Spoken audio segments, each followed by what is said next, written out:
आपने हमें मेहनत करके आपने हमको नेता बनाया, बिहार में हम मंत्री बने और आपके लिए काम कर रहे थे।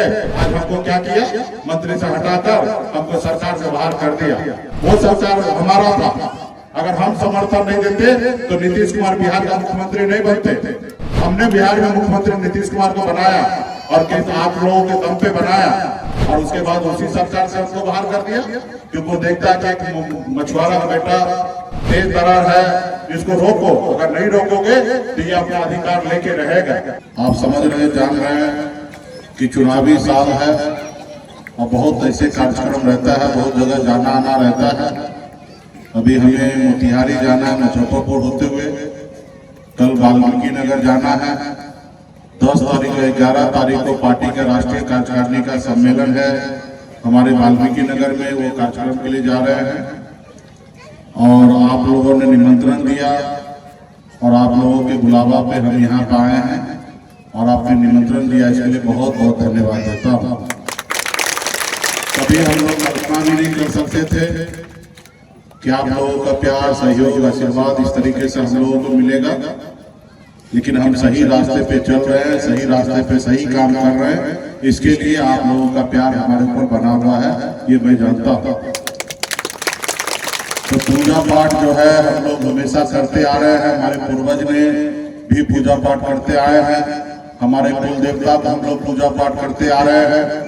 हम सनातन धर्म में जन्म लिए, हम देवी देवता को सबको पूजा पाठ हम लोग करते आ रहे हैं। अब पूजा पाठ हम इसलिए करते हैं कि हमारे हर समस्या दूर हो जाए, हमारे घर में खुशियां आए, हमारे घर से सारी तकलीफ दूर हो जाए, इसलिए हम पूजा पाठ उस पास हम लोग रखते हैं। तो ये सब हम लोगों को करते रहना है, लेकिन इसमें एक चीज और बहुत ज्यादा जो जरूरी है, भगवान भी कहते हैं कि कर्म करो फिर फल मिलेगा, बगैर कर्म किए हुए कोई भी फल नहीं मिलेगा। तो हम इंसान इस संसार में आए हैं, तो आपको पैर दिया भगवान, हाथ दिया है, सोचने के लिए दिमाग दिया है, तो उसको हम लोगों को इस्तेमाल करना है। आप घर बैठे रहिएगा और कहिएगा कि आपकी तकलीफ दूर हो जाए, तो ऐसा नहीं है। आपको अपनी तकलीफ को दूर करना है, तो आप अपने पड़ोसी को देखिए कि उसका तकलीफ कैसे दूर हुआ। जैसे उसका तकलीफ दूर हुआ वैसे आपका भी तकलीफ दूर हो सकता है, जैसे वो अपने तकलीफ को दूर किया वैसे आपको अपने तकलीफ को दूर करना पड़ेगा। इस संसार में सब एक ही तरीके से जन्म लिए हैं, सब अपने माँ के कोख से ही जन्म लिए हैं, लेकिन संसार में कोई बहुत पैसे वाला है, बहुत पढ़े लिखे लोग हैं और आप पीछे रह जाते हैं। क्यों? क्योंकि आप पढ़ाई लिखाई नहीं करते हैं।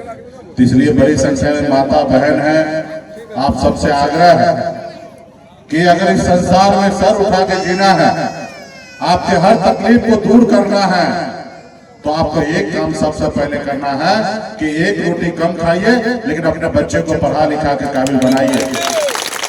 जब तक हमारा समाज, जब तक आपके परिवार शिक्षित नहीं होंगे, तब तक वो आगे बढ़ेंगे नहीं। इसलिए उसको शिक्षित बनाइए, और जब शिक्षित हो जाएंगे तो उनका अपना अधिकार पता होगा, और फिर अपना अधिकार पता होगा तो उसके लिए वो संघर्ष करेंगे, और जब संघर्ष करेंगे तो वो अधिकार उनको प्राप्त हो जाएगा।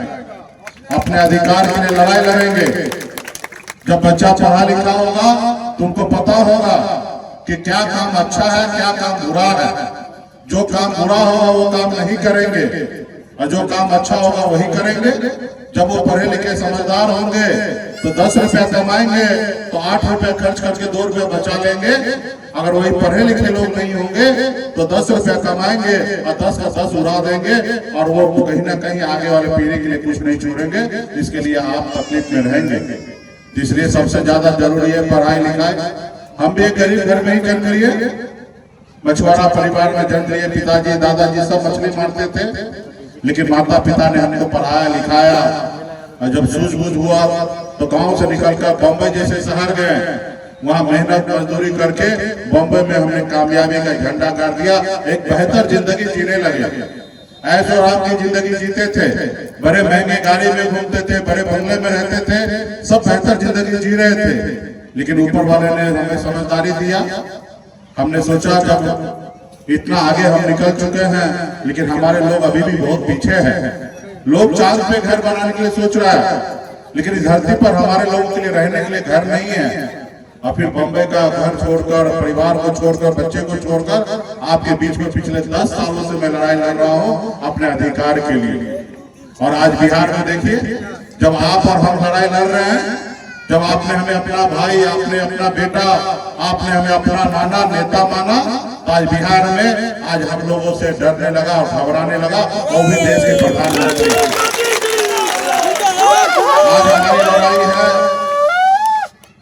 आज हमारी लड़ाई है कि हमको रिजर्वेशन चाहिए, आरक्षण चाहिए।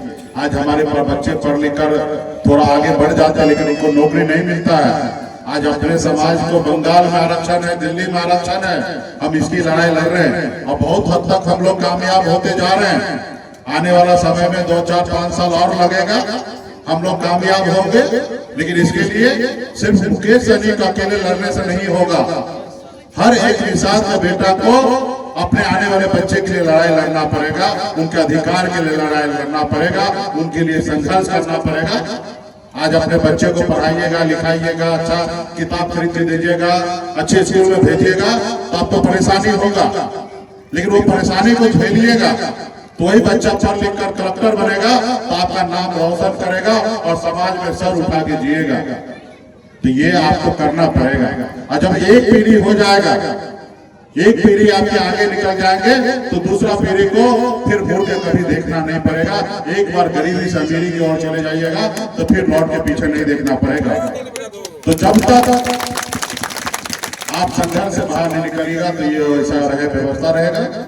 तो इसलिए मैं चाहूंगा कि अपने अपने बच्चों को पढ़ाइए, लिखाइए, समाज में भाईचारा बना के रखिए, हर जाति सभी धर्म के साथ अच्छे संबंध रखिए। किसी से बेवजह हमको नहीं लड़ना है। अपने अधिकार के लिए जागरूक रहिए, क्योंकि आप अगर जागरूक नहीं होते तो आपका अधिकार दूसरे लोग लूट लेता है।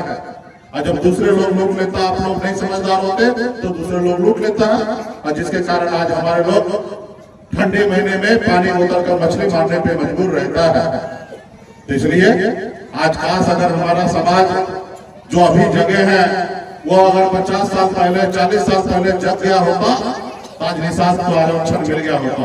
और आरक्षण मिल जाता तो आज आपका कलेक्टर होता, इंजीनियर होता, डॉक्टर होता, बड़े से बड़े अफसर होता। आज पूरे बिहार में एक भी निषाद का बेटा कलेक्टर नहीं है। सब जाति का बेटा कलेक्टर मिल जाएगा। मुसर का बेटा कलेक्टर मिल जाएगा, पासवान भाई का बेटा कलेक्टर मिल जाएगा, सभी जाति धर्म से कलेक्टर मिल जाएंगे। लेकिन निषाद का बेटा एक भी कलेक्टर नहीं है। क्यों? क्योंकि हम लोगों ने एक तो अपने बच्चे को अच्छा से पढ़ाया लिखाया नहीं, और अपना अधिकार के लिए हम लोगों ने संघर्ष नहीं किया। तो इसलिए आप लोग संघर्ष कीजिए। आज हम लोग लड़ाई लड़ रहे हैं, आप लोग हमें साथ दीजिए। कल तक हमारे लोग एक टिकट मांगने के लिए पूरी जिंदगी बिता देता था, लेकिन आज हम लोग टिकट मांगते नहीं है, टिकट बांटते हैं। ये पहचान हमने बनाया है। जब मजबूती से मैं आज काम कर रहा हूँ तो हमको खत्म करने के लिए तरह तरह के हमारे जो दुश्मन है वो बाधाएं डालती है। वो हमारे भी आपने देखा 4 विधायक बनाया, आप लोगों ने मेहनत किया और 4 विधायकों को भाजपा वाले ले लिया। आपने हमें मेहनत करके आपने हमको नेता बनाया, बिहार में हम मंत्री बने और आपके लिए काम कर रहे थे। आज हमको क्या किया? मंत्री से हटाकर हमको सरकार से बाहर कर दिया। वो सरकार हमारा था। अगर हम समर्थन नहीं देते तो नीतीश कुमार बिहार का मुख्यमंत्री नहीं बनते। हमने बिहार में मुख्यमंत्री नीतीश कुमार को बनाया और आप लोगों के दम पे बनाया, और उसके बाद उसी सरकार से हमको बाहर कर दिया। क्योंकि वो देखता है कि एक मछुआरा का बेटा तेज तरार है, इसको रोको। अगर नहीं रोकोगे तो ये अपना अधिकार लेके रहेगा। उसको आप हमसे तकलीफ नहीं है, उनको आपसे तकलीफ है। आप अपने पैर पे खड़ा ना हो जाए, इसलिए वो आपके साथ इस तरीके से कर रहा है। तो खैर, हम रुकने वाला नहीं है, हम झुकने वाला नहीं है, हम डरने वाला नहीं है, और मजबूती से हम लड़ाई लड़ेंगे। और आने वाला समय में जो व्यवस्था है उसको हम लोग बदलेंगे। तो इसलिए आप सब जानते हैं, युवा सब जानते हैं, चुनाव का समय है। ज्यादा से ज्यादा आपको मेहनत करना पड़ेगा, क्योंकि आपके वोट से ही देश का प्रधानमंत्री बनता है, आपके वोट से ही राज्य में मुख्यमंत्री बनता है। साथियों, बाबा साहब भीमराव अम्बेडकर ने आप गरीब हम लोगों को एक शक्ति ताकत दिया कि अगर सरकार आपका काम अच्छा न करे तो 5 साल में बदल दो, ये ताकत आपको दिया है। लेकिन कभी आपने उस ताकत को सही से इस्तेमाल नहीं करते हैं, जिसके कारण आप गरीबी में रहते हैं। आज आजादी के 77 साल हो गया, एक आपने लीडर नहीं पैदा किया जिसका कारण आपका इतना समस्या खड़ा होता है। आज हमारे यादव भाई ने लीडर बनाया, लालू प्रसाद यादव जी को एक लीडर बनाया, देखिए समाज में बदलाव हुआ। हमारे लव कुश भाई ने नीतीश कुमार जी को लीडर माना, हमारे पासवान भाई ने स्वर्गीय रामविलास पासवान जी को नेता माना और उसके नेतृत्व में देखिए समाज में बदलाव हुआ है। लेकिन 75 सालों में आपने नहीं बनाया, जिसके कारण आपका कहीं चर्चा नहीं होता था। आज आपने मुकेश सहनी पे भरोसा किया, आज आपने हमको अपना भाई बेटा नेता मान रहे, तो आज हमसे दिल्ली तक डरती है साथियों, दिल्ली घबराता है साथियों। आज हमको सोचकर मुकेश सहनी कैसे कमजोर किया जाए, भारत सरकार में मंत्री बनाया जा रहा है। मुझे थोड़ा कम करने के लिए बिहार में मंत्री बनाया जा रहा है। क्यों? क्योंकि वो नहीं चाहता है कि आप मजबूत हो, आगे बढ़े, आपको गुलाम बनाना चाहता है। तो इसलिए आज हम लोगों मुंबई के ऐशोआराम जिंदगी को छोड़कर, परिवार को छोड़कर आज पिछले 10 सालों से मैं लगा हूँ। तो इसलिए आप लोगों को मजबूती से अपने आने वाला पीढ़ी के लिए, अपने आने वाले समाज के लिए लड़ाई लड़ना है और हम लोग मजबूती से आप लोगों के लिए काम कर रहे हैं। सब चीज था मेरे पास, उसको छोड़कर आपके लिए लड़ाई लड़ रहे हैं। मैं मंत्री भी बन गया था, मैं मोदी जी, योगी जी सबका जिंदाबाद करते रहता, आज मैं मंत्री रहता, मलाई चाट के खाता। लेकिन हमने कहा नहीं, हम ऐसे कुर्सी पे नहीं बैठेंगे जो कुर्सी से अपने समाज का भला नहीं कर सकते हैं। हम लड़ाई लड़ेंगे और जिसके कारण हम ऊंचा आवाज किए तो हमारा कुर्सी छीन लिया, तो हमको परवाह नहीं है, हमको कुर्सी से शौक नहीं है। हम अच्छी जिंदगी जी रहे थे और आज भी जिंदगी जी रहे हैं। लेकिन हमें बदलाव आपके बीच में लाना है। तो पूजा पाठ के साथ साथ बच्चे को पढ़ाइए, लिखाइए, सब चीज कीजिए। अभी तो हमारे सुपुत्र कहाँ, बेटा रणबीर कहाँ है, ये भी 7th क्लास अभी एग्जाम दिया है, अभी 8 में चला गया है और अभी छुट्टी है।